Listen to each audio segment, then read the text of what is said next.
This is my version of the Mario game. It was the first game I programmed in Snap, so I tried out some advanced techniques in order to explore what Snap was capable of.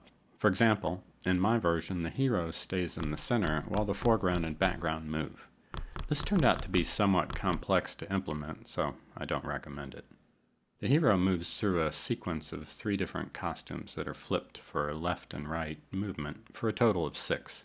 Depending on the arrow direction, left or right, the hero uses one set of costumes or the other. The sprite doesn't turn, we just change costumes.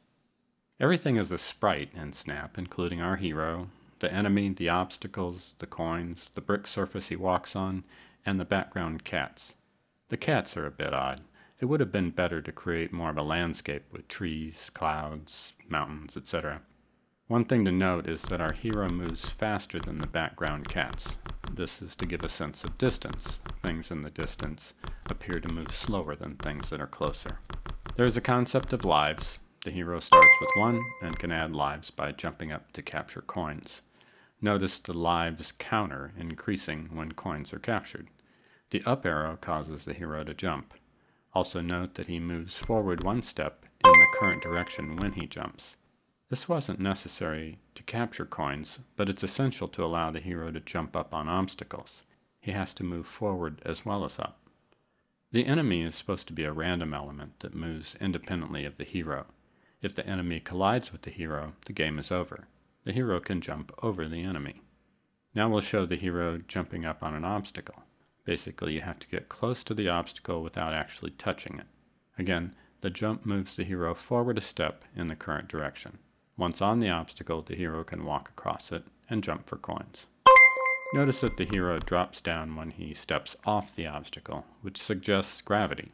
You have to detect that the hero is no longer touching an object and then drop down until the floor surface is touching. Another jump on an obstacle and another coin is captured. The lives counter is now up to 6. Gravity plays in as he steps off the obstacle.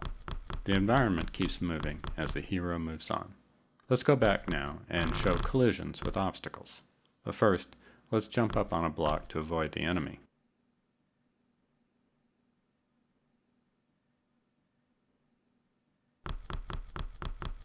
So now we hit an obstacle instead of jumping on it, so we are down to 5 lives. And now 4. If we keep going down to 0, the game would end. If the distance to the block is a bit far, you'll get some strange actions. In this case, touching isn't detected for the feet, but it is for the nose, which sticks out further in this costume. Let's jump again to get up on the obstacle. Notice that the gravity worked from one block to another, which means that the hero can drop until he reaches the brick surface or the top of another obstacle.